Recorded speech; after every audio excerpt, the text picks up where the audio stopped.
ยทคหรือกระทรวงโยธาธิการและขนส่งได้ประชุมทั่วประเทศสุกอยู่การก่อสร้างและซ่อมแปลงทางในระยะใหม่เจ้าเกี่ยวกับเรื่องเส้นทางที่ผู้คนให้ความสนใจหลายโดยเฉพาะแม่นในขอบเขตทั่วประเทศจุดใดเส้นทางใดที่ว่ายังบ่ทันได้ปูย่างยังคงเป็นสภาพคุ้มยังเป็นยังบ่ทันมีการบุกเบิกระหว่างบ้านสู่เมืองสู่แขวง นี่ถือว่าหลายคนก็ได้ออกมาโพสต์มาจมว่าไปมาลำบากหลายเนาะแล้วก็ให้ทัศนะกันได้หลายอย่างบ่ว่าจะเป็นถ้าหากว่าเส้นทางแล้วนี่เศรษฐกิจระหว่างบ้านชุมชนนี่ก็จะมีการขยายตัวพ่อแม่พี่น้องประชาชน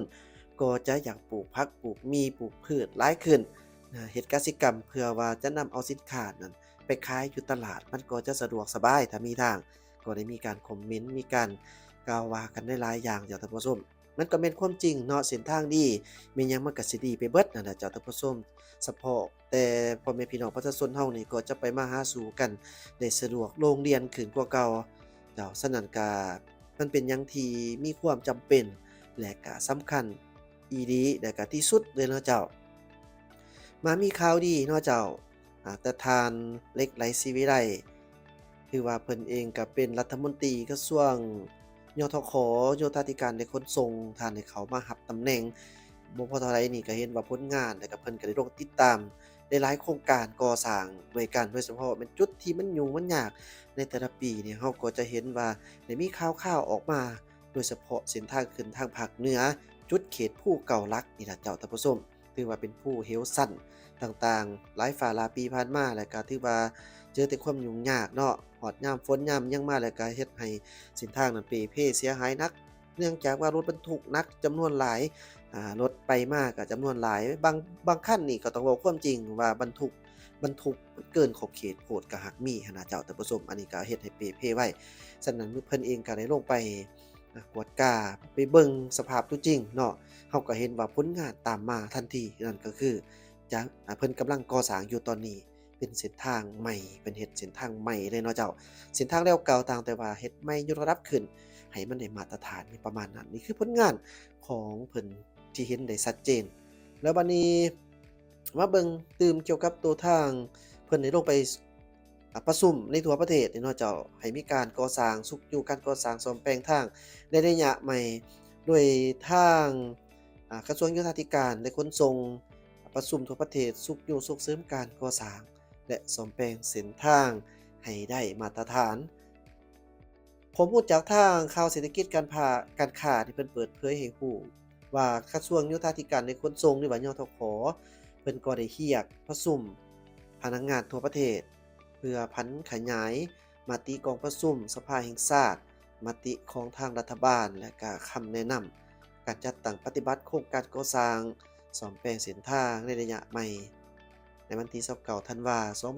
2025อยู่ที่กระทรวงโยธาธิการและขนส่งก็ได้จัดกองประชุม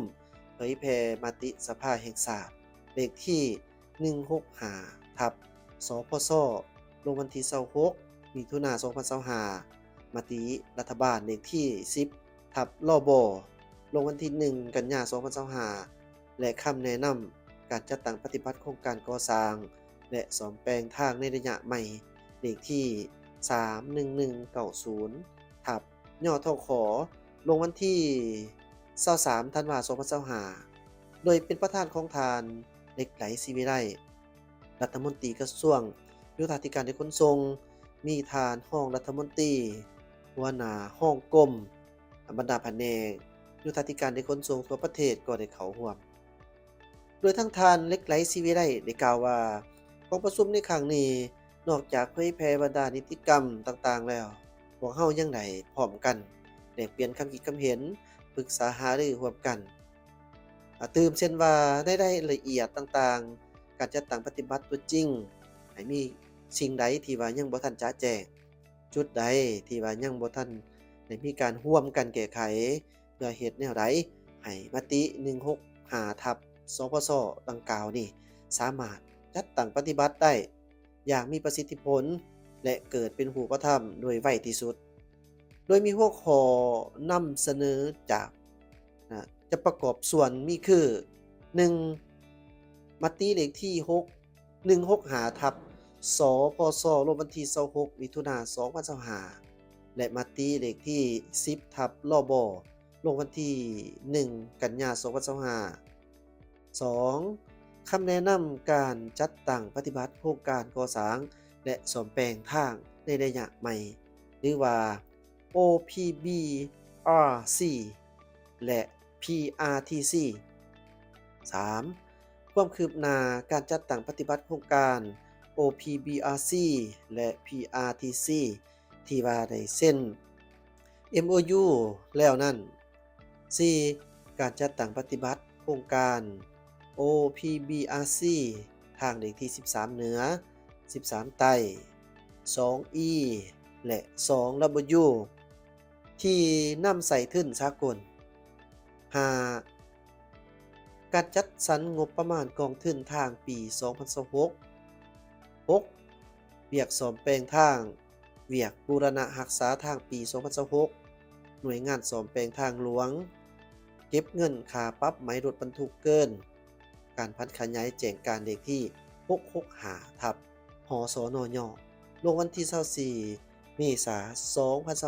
2025เกี่ยวกับการเก็บเงินค่าผ่านทางโดยเฉพาะแม่นขนส่งเทถาด 7. เวียกกวดก้าปัญหาที่พบพ่อและขอโครงค้างในการจัดตั้งปฏิบัติโครงการท่านประธานกองประชุมยังได้กล่าวเน้นและเรียกร้องอยู่ที่กองประชุมจงพร้อมกันคนคั่วประกอบคำเห็นอย่างตรงไปตรงมาเพื่อความเป็นเอกภาพร่วมกันในการแก้ไขปัญหาที่เป็นอุปสรรคในการจัดตั้งปฏิบัติโครงการก่อสร้างและซ่อมแปลงเส้นทางในระยะใหม่ก็คือการคุ้มครองทางหลวงอย่างมีประสิทธิภาพและมีประสิทธิผลและยืนยงถือว่าได้ลงลึกอย่างจะแจ้งแล้วเกี่ยวกับรูปการต่างๆเนาะปรึกษาหารือกันเฮ็ดอะไรจะให้มันท่วงมันทันบ่มีหยังที่มาของค่าอุดตัน